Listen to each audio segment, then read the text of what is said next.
अस्सलाम वालेकुम स्टूडेंट्स, उम्मीद करती हूँ आप सब खैरियत से होंगे। आज हम इस लेक्चर में करेंगे आपकी नर्दबान उर्दू का काम। नर्दबान उर्दू में जो आज हम करने जा रहे हैं वो है मुकालमा निगारी। आपकी नर्दबान उर्दू का सफ़ा नंबर 56 यानी 56। मुकालमा किसे कहते हैं आपने पहले भी किया है, इस दफ़ा भी आपको दोबारा से आगाह करती जाऊंगी कि मुकालमा जो है वो दरअसल में दो लोग या दो से ज़्यादा लोगों के दरमियान की बातचीत को कहा जाता है। यहाँ आपके सामने है, सबसे पहले कहते हैं कि मुकालमा निगारी क्या है। दो या दो से ज़्यादा अफराद के दरमियान गुफ्तगू को मुकालमा कहते हैं। आम अल्फाज में इसे दो लोगों के दरमियान बातचीत भी कहा जाता है। जैसे जब आप मुकालमा लिखते हैं तो आपने देखा होगा कि आप वहाँ पर नाम भी लिखते हैं दोनों अफराद के जो आपस में बातचीत कर रहे हों, और कौसैन यानी ब्रैकेट के अंदर आप उनके तासुरात भी लिखते हैं। जबकि ये दोनों चीज़ें जब बोली जा रही होती हैं तो दोनों ज़रूरी नहीं होती कि आमने सामने वाले एक दूसरे के नाम पुकार कर कहें। तो मुकालमा जो है वो दरअसल जो है वो उनके आपस की बातचीत होती है, लेकिन जब हम उनकी बातचीत को लिखने की शक्ल में देखते हैं, यानी लिखाई की शक्ल में जब हम उसको लेकर आते हैं तो वो एक स्क्रिप्ट की तरह होता है। जैसे किसी भी ड्रामे का स्क्रिप्ट होता है या किसी भी डायलॉग राइटिंग है, तो जब आप उसको करते हो तो आपको वहाँ पर ये चीज़ बतानी पड़ती है कि किन दो लोगों ने क्या बातचीत की। उन दो लोगों के नाम लिखकर हम इसलिए करते हैं ताकि पढ़ने वाले को समझ आ जाए कि किस शख्स ने क्या बात कही है, और तासुरात ये ज़ाहिर करते हैं कि उनके एक्सप्रेशंस क्या थे। आगे देखते हैं मुकालमा अच्छा लिखने के उसूल। सबसे पहले वो कहते हैं मुकालमे के मौजू के मुताबिक बातचीत तहरीर करें, यानी जो आपको मौजू दिया गया है, जो टॉपिक दिया गया है, आप उसके मुताबिक ही मुकालमा लिखें, यानी अपने मौजू से हटें मत। उस मौजू पर ही आपका फोकस होना चाहिए, पूरी तवज्जो होनी चाहिए। नंबर 2, मुकालमा ज़्यादा तवील या फिर ज़्यादा मुख्तसर भी ना हो, यानी इतना भी ना हो कि बहुत ही आप उसको तवील करते जा रहे हैं कि आप मोस्ट ऑफ द टाइम ये होता है कि हम तवील करने के, उसको लंबा लिखने के चक्कर में मौजू से हट जाते हैं। बहुत से इम्कानात होते हैं मौजू से हट भी जाने के, क्योंकि ज़रूरी नहीं है कि हर बार आपका मौजू ऐसा हो कि जिस पे आप तफसीली गुफ्तगू कर सकें, और कुछ बार ऐसा होता है कि आप तफसील उसमें लिख सकते हैं। तो ना ज़्यादा मुख्तसर हो, ना बहुत ज़्यादा तफसील में लिखा गया हो, यानी तवील हो। मुकालमे आसान ज़ुबान में हो, यानी मुकालमे में कोशिश ये करनी चाहिए कि हम वही अल्फाज, वही गुफ्तगू का अंदाज़ अपनाएं जो हम अपने आम ज़िंदगी में इस्तेमाल करते हैं, यानी उसमें बनावट ना हो, एक कुदरती सी ही चीज़ लग रही हो कि जैसे नॉर्मली दो दोस्त बात कर रहे होते हैं तो आप अपने दोस्त को किस तरह मुखातिब करते हैं। अगर उस्ताद के साथ आपकी बातचीत हो रही है तो उनके साथ आप किस तरह अदब और लिहाज का ख्याल रख रहे हैं। वालिदैन के साथ जब बाप बेटे के दरमियान या माँ बेटी के दरमियान हो रही है बातचीत, यानी वालिदैन से जब कर रहे हैं तो आपका तब क्या अंदाज़ है, यानी जिन अंदाज में, जिन अल्फाज में आप उनसे बातचीत करते हैं वही अंदाज आपका मुकालमे में होना चाहिए। अच्छे मुकालमे में रमूज़े औकाफ यानी सक्ता, ख़त्मा, सवालिया, अलामत वगैरह का मुनासिब इस्तेमाल करें। यानी जब आप मुकालमा लिख रहे हों तो रमूज़े औकाफ का भी ध्यान रखना है आपने कि कहाँ पर ख़त्मा लगाना है, कहाँ सक्ता है। सक्ता की अलामत आप कर चुके हैं, कॉमा जो आपका होता है उसको सक्ता कहा जाता है, यानी थोड़ी देर रुकना, या दो तीन बातें कर रहे हैं तो आप सक्ता की अलामत लगा रहे हैं, यानी कॉमा लगा के उनको एक दूसरे से अलहदा कर रहे हैं। फिर अगर सवाल पूछा जा रहा है तो सवालिया अलामत वहाँ ज़रूर हो। मुकालमा निगारी में इस बात का भी ख्याल रखा जाता है कि मुकालमे की जगह कौन सी है। जी, सबसे अहम बात ये, जैसे कि मिसाल के तौर पर मुकालमा टीवी के स्टूडियो में हो रहा है या मस्जिद के सहन में हो रहा है, यानी मस्जिद के सहन में यानी कि मौलवी साहब से गुफ्तगू हो रही है, या किसी ड्रामे के बारे में टीवी के स्टूडियो में दो लोगों की आपस की बातचीत हो रही है। मुकालमा किसी गांव या देहात में हो रहा है या 5 स्टार होटल में हो रहा है, यानी उसकी डेस्टिनेशन क्या है, वो किस जगह पर हो रहा है। यूनिवर्सिटी के ऑडिटोरियम में हो रहा है या खुले मैदान में, या साहिल समंदर पर हो रहा है या किसी दौराहे या चौराहे पर। किसी तफरीही मुकाम पर हो रहा है या किसी अस्पताल में। गोया यानी जिस जगह पर भी दो लोग आपस में बातचीत कर रहे हैं तो आपने सबसे पहले उसकी मंजरकशी करनी है कि किस जगह पर वो हैं।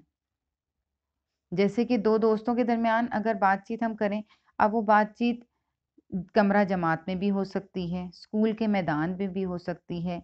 ये भी मुमकिन है कि आया वो दोस्त अब एक दूसरे में से किसी के घर पर उनकी मुलाकात हुई हो। ये भी मुमकिन है कि वो कहीं रास्ते में एक दूसरे से मिल गए हों और वहाँ पर उनकी बातचीत आपस में हो रही हो किसी मौजू पर। तो वहाँ पर मंज़रकशी सबसे पहले ज़रूरी होती है कि मुकालमा शुरू करने से पहले आप मंज़र लिखें कि आपका मुकालमा कहाँ लिखा जा रहा है। यहाँ आपकी आसानी के लिए आपको एक मुकालमा दिखाया जा रहा है उस्ताद और शागिर्द के दरमियान।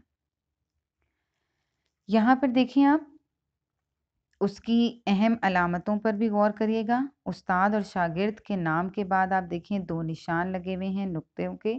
उसके बाद जो मुकालमा है वो तमाम जो है वो वावैन के अंदर है, यानी जहाँ से बात शुरू हो रही है वहाँ से इन्वर्टेड कॉमा स्टार्ट होते हैं और जहाँ उसका जुमला मुकम्मल हो जाता है, बात पूरी हो जाती है, वहाँ पर उस वावैन जो हैं वो ख़त्म हो जाते हैं, यानी इन्वर्टेड कॉमास क्लोज हो जाते हैं। सबसे पहले देखते हैं उस्ताद कहते हैं। अब यहाँ पर आपने अल्फाज पे गौर करना है कि उनका अंदाज़े बयान क्या है। उस्ताद: क्या बात है, आज बहुत देर से आ रहे हो? शागिर्द: माफ़ी चाहता हूँ उस्ताद जी, दरअसल मैं फजर के बाद सो गया था, इसलिए वक्त पर तैयार होकर पहुँचने में देर हो गई। उस्ताद: क्यों? देर से जागने की क्या वजह थी? तबीयत तो ठीक है ना? अब यहाँ देखें, क्यों यानी कि वो हैरत का इजहार कर रहे हैं। यहाँ पर तासुरात नहीं है, लेकिन आपने कोशिश करनी है कि जुमलों में तासुरात ज़रूर लिखें, कौसैन के अंदर, ब्रैकेट के अंदर। अब क्यों यानी आगे फिजाइया निशान, यानी वो हैरत का इजहार कर रहे हैं। जब भी हैरानी या हैरत का इजहार होता है, खुशी का या गम का इजहार होता है, तो फिजाइया निशान होता है। और जब उन्होंने उससे क्योंकि सवाल किया तो आखिर में सवालिया निशान आ गया। अब शागिर्द किस तरह जवाब दे रहे हैं, आपकी दुआ से बिल्कुल ठीक हूँ, बस रात चूंकि देर से सोया था इसलिए फजर के बाद फिर सो गया। उस्ताद: देर से क्यों सोए थे? रोजाना देर से सोते हो या सिर्फ आज ही ऐसा हुआ? शागिर्द: जनाब, ये तो मेरा रोज का मामूल है, रात को देर तक पढ़ता हूँ, उसकी इसलिए सुबह फजर के बाद सोने की आदत है। यानी अब आप ये देखिए एहतराम का उसका लिहाज जो है लफ्ज़ों में वो नज़र आ रहा है कि एक शागिर्द जो है वो अपने उस्ताद के साथ किस तरह किस लबो लहजे में बातचीत कर रहा है। यहाँ पर इसी का ही दूसरा हिस्सा भी है, इसको भी आपने पढ़ना है, आपको बहुत आसानी होगी और समझ भी आएगा कि किस तरह अल्फाज का आपने चुनाव करना है, यानी कि वही अल्फाज जो आप नॉर्मल लाइफ में अपनी इस्तेमाल करते हैं उसी तरह के आपने इस्तेमाल करने हैं। अब यहाँ पर मैं इसका इख्तिताम बस आपको पढ़ के सुनाती हूँ। उस्ताद आखिर में से कहते हैं, हाँ, इसी में कामयाबी का राज है। अच्छा तालिब इल्म वही है जो वक्त का पाबंद हो, जिसके सोने, जागने, खाने, पढ़ने और खेलने के औकात मुकर्रर हों, जिसके रोज़मर्रा के तमाम मामूलात में बाकायदगी पाई जाए। शागिर्द: उस्ताद जी, आपके कीमती मशवरों का बहुत बहुत शुक्रिया, मैं इंशाअल्लाह इन पर पूरा पूरा अमल करूँगा। यानी कि आखिर तक उसको एक खूबसूरत सा इख्तिताम उसका किया गया है कि उनकी बात मुकम्मल होती नज़र आ रही है। जो आपने अपनी किताब में करना है वो है दो दोस्तों के दरमियान, और उनका मौजू है कि पाकिस्तानी कौम कैसे तरक्की कर सकती है। दो दोस्त जो हैं, अब वो किसी भी मंज़र कोई भी हो सकता है, जो आपका दिल करे आप उस मंज़र पर मंज़रकशी करेंगे इस टॉपिक पर। यहाँ कुछ आपके लिए पॉइंट्स डिस्कस करेंगे ताकि आपको कुछ ऐसा मवाद मिल जाए कि जिसकी मदद से आप मुकालमे को मुकम्मल कर सकें। सबसे पहले पाकिस्तानी कौम कैसे तरक्की कर सकती है? पाकिस्तान का निज़ाम तालीम बेहतर होना चाहिए। यानी एक दोस्त जो है वो दूसरे दोस्त से इसी बात पर दोनों गुफ्तगू कर रहे हैं पाकिस्तान कौम की तरक्की की। तो उसमें सबसे पहले वो कहते हैं कि पाकिस्तान का निज़ाम तालीम हमारा अगर बेहतर होगा, तो जब हमारी नौजवान नस्ल खूब पढ़ लिख जाएगी तो हमारे मुल्क को उससे फ़ायदा हासिल होगा और हमारा मुल्क तरक्की कर सकता है, हमारी कौम अपनी एक पहचान बना सकती है। फिर कुदरती वसाइल और मादनियात की दौलत, यानी कि हमारे मुल्क पर अल्लाह ताला का इतना करम है कि अल्लाह ताला ने उसे बहुत से कुदरती वसाइल और मादनियात की दौलत से नवाजा है। अगर हमारे पास ऐसी मशीनें और ऐसी जदीद चीज़ें हों कि जिनसे हम इन मादनियात को निकाल सकें और उनसे फ़ायदा उठा सकें, तो हमारी कौम जो है वो तरक्की के मैदान में किसी से पीछे ना रहे। कर्ज़ों से निजात। फिर एक दोस्त ये भी कहता है कि नहीं, हमारे पास एक मसला तो ये भी है कि हमारे मुल्क जो है वो कर्ज़ों में जकड़ा हुआ है। अगर हमारे मुल्क को इन कर्ज़ों से निजात दिला दी जाए, तो भी हमारी कौम के लिए तरक्की के कई नए मौके जो हैं वो सामने आएँगे। फिर बेरोज़गारी और गुर्बत, ये भी हमारी कौम के लिए एक बहुत बड़ा मसला है, एक बड़ी परेशानी है। लोग बहुत बेरोज़गार हैं, गुर्बत जो है वो बढ़ती जा रही है क्योंकि उसकी एक बड़ी वजह महँगाई भी है। जब महँगाई हो में कमी आएगी, लोगों को रोज़गार मिलेगा, तो तरक्की के मौके भी होंगे।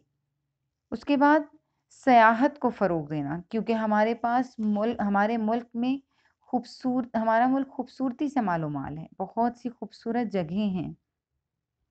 उनके ऊपर अगर थोड़ी-सी और मेहनत कर दी जाए कि जिसकी वजह से सयाह जो हैं वो दूसरे मुल्कों के जो यहाँ रुख करते हैं, उनको कुछ ऐसी आसानियाँ दी जाएँ कि वो बआसानी इन मकामात की सैर को आएँ, वहाँ से लुत्फ़-अंदोज़ हों, कुदरत के मनाज़िर देखें, तो ना सिर्फ़ सयाहत को फ़रोग़ मिलेगा बल्कि मुल्क को माशी तौर पर भी बहुत मदद मिलेगी। मुल्क की मईशत और अच्छी हो जाएगी। इंसाफ और कानून की बालादस्ती। फिर एक दोस्त कहता है कि हाँ, इसके साथ-साथ हमारे मुल्क में इंसाफ और कानून की भी बालादस्ती होनी चाहिए। यानी इंसाफ हर एक के लिए बराबर होना चाहिए, कानून हर एक के लिए बराबर हो, इंसाफ सबके लिए हो। ये नहीं कि कोई अपनी दौलत की बिना पर और मतलब अपने हिसाब से कानून को चला रहा हो, इस तरह ना हो, बल्कि इंसाफ और कानून जो है वो सबके लिए यकसा हो, बराबर हो। टैक्स चोरी की रोकथाम और करप्शन का खात्मा, यानी कि मुल्क में जो लोग टैक्स अदा नहीं करते, वो अगर टैक्स वक्त पर अदा करें, तो मुल्क की सरमायाकारी में इजाफा होगा, मुल्क की मईशत बहाल होगी, करप्शन का खात्मा होगा, लोग बेईमानी करने से पहले सोचेंगे, उन्हें एहसास होगा, अपने मुल्क के बारे में सोचेंगे। हर शहरी अपनी अपनी जिम्मेदारी को निभाए। अब जब इख्तिताम करेंगे, तो फिर वो इस बात की तरफ आएँगे कि हाँ, ये सारी बातें बिल्कुल दुरुस्त कह रहे हो कि हर शहरी का फ़र्ज़ है कि वो अपने-अपने तौर, अपनी-अपनी ज़िम्मेदारी निभाए। तभी हमारी कौम जो है वो इकट्ठे होकर इत्तेफ़ाक से आगे भी बढ़ेगी और ना सिर्फ़ कौम बल्कि हमारा मुल्क तरक्की करेगा। लोग हमारे मुल्क की इज़्ज़त करेंगे, हमारी कौम की इज़्ज़त होगी।